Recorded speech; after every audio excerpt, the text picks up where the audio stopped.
थंडीमध्ये लहान मुलं डिंकाचे, मेथीचे लाडू खात नसतील तर अशा प्रकारे डिंकाची बर्फी बनवा. लाडूपेक्षा बनवायला अगदी सोपी आहे. ही बर्फी लहानांपासून मोठ्यांपर्यंत सर्वांना चालते. लाडू वाळण्याचं पण झंझट नाही. चला तर मग डिंकाची बर्फी बनवूया. नमस्कार, मी ललिता आपल्या सर्वांचं स्वागत करते कुकिंग विथ ललिता नंदाळे या खानदेशी कुकिंग चॅनलमध्ये. सर्वांकडे वजन काटा अवेलेबल नसल्यामुळे आपण सर्व साहित्य वाटीने मोजून घेणार आहोत. अगदी अचूक माप आहे. मी सांगितल्याप्रमाणे बर्फी केली तर जराही चुकणार नाही आणि थंडीमध्ये डिंकाच्या बर्फीचा आनंद पण घेता येईल. सर्वात आधी काजू बदाम कट करून घ्यायचे आहेत. खलबत्त्यात बारीक करून घेतली तरीही चालेल.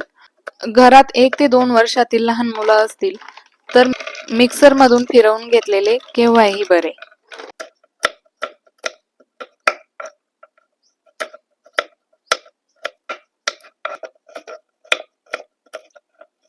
आपल्या आवडीप्रमाणे ड्रायफ्रुट्स घ्यायचे आहेत. मी 1 वाटी बदाम, 1 वाटी काजू, पाऊण वाटी मनुका, अर्धी वाटी पंपकिन सीड्स, अर्धी वाटी वॉटरमेलन सीड, अर्धी वाटी सनफ्लावर सीड, 2 वाटी किसलेले खोबरे, 1 वाटी बारीक केलेली खारीक घेतलेले आहे. हे सर्व साहित्य मिक्स करून घ्यायचं आहे.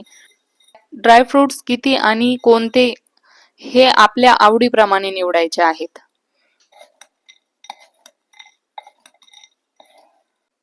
कढाईमध्ये तेल गरम झालेले आहे. त्यात 1 वाटी डिंक थोडा थोडा करत तळून घ्यायचा आहे.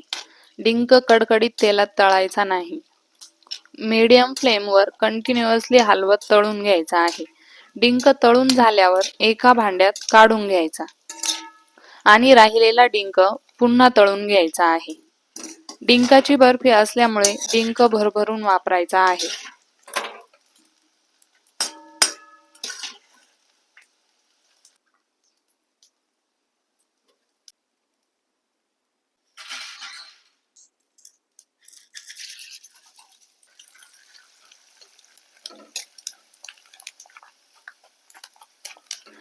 एक्स्ट्राचं तेल काढून घ्यायचं. 2 ते 3 चमचे तेलात 2 चमचे खसखस घालून घ्यायचे आहे. खसखस लालसर सोनेरी कलर येईपर्यंत तळून घ्यायची. आता त्यात मिक्स केलेले ड्रायफ्रुट्स घालून घ्यायचे आहेत. त्यात 1 वाटी तीळ घालून घ्यायचे आणि 1 मिनिट तळून घ्यायचे आहे. किंवा गॅस बंद करून गरमागरम कढईत शालो फ्राय करायचे आहे, ज्यामुळे बर्फी अतिशय क्रंची बनते. तळलेला डिंक हातानेच बारीक करून घ्यायचा आहे. जास्त बारीक करायचा नाही. आता शालो फ्राय केलेले सर्व ड्रायफ्रुट्स त्यात घालून घ्यायचे आहेत. चांगलं मिक्स करून घ्यायचं. आता गुळाचं प्रमाण निश्चित करण्यासाठी सर्व ड्रायफ्रुट्स मोजून घ्यायचे आहेत. व्हिडिओमध्ये दाखविल्याप्रमाणे सर्व साहित्य 6 वाटी भरलेलं आहे. त्याच वाटीने गूळ मोजून घ्यायचा आहे. 3 वाटी ड्रायफ्रुटसाठी 1 वाटी गूळ असा 6 वाटी ड्रायफ्रुटसाठी 2 वाटी गूळ घेतलेला आहे. गूळ किसणीने किसून घेतलेला आहे, ज्यामुळे गूळ मोजून घेणं सोपं होतं आणि पाक देखील अगदी झटपट होतो. 2 वाटी गुळासाठी पाव वाटी पाणी घेतलेलं आहे. 1 वाटी गूळ असेल तर पोहे खाण्याचा चमचा 2 भरून पाण्याचा वापर करा. पाणी कमी वापरल्यामुळे अगदी झटपट पाक होतो. पाक करताना गूळ पूर्णपणे मेल्ट होईपर्यंत गॅस मिडियम फ्लेमवर असू द्यायचा आणि गूळ देखील कंटिन्युअसली हलवत राहायचा. पाक व्यवस्थित झाला आहे की नाही हे चेक करण्यासाठी एका वाटीत पाणी घ्यायचं आहे आणि पाकाचा 1-2 थेंब पाण्यात टाकून बघायचा. पाकाची गोळी बनत असेल तर पाक परफेक्ट बनलेला आहे. आता त्यात 2 चमचे साजूक तूप घालायचं आहे. 1 चमचा बारीक केलेले वेलदोडे घालायचे आहेत आणि थोडे थोडे करत सर्व ड्रायफ्रुट्स घालून घ्यायचे आहे. गॅस बंद करायचा. सर्व साहित्य पाकात चांगलं मिक्स करून घ्यायचं.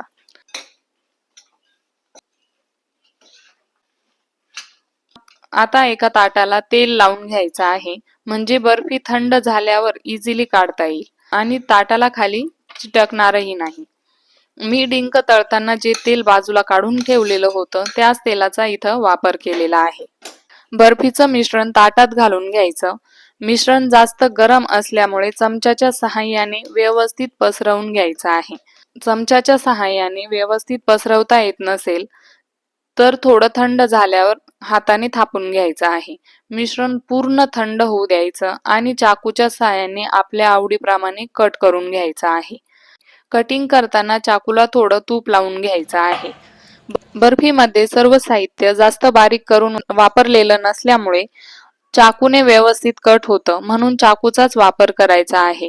तुम्ही व्हिडिओमध्ये बघू शकता किती छान बर्फी दिसत आहे आणि बर्फी खायला देखील फार कुरकुरीत लागते. या थंडीमध्ये डिंकाची ही बर्फी नक्की ट्राय करून बघा. तुम्हाला ही रेसिपी कशी वाटली ते कमेंट करून कळवायला विसरू नका. रेसिपी आवडल्यास लाईक, शेअर आणि सबस्क्राईब नक्की करा. धन्यवाद.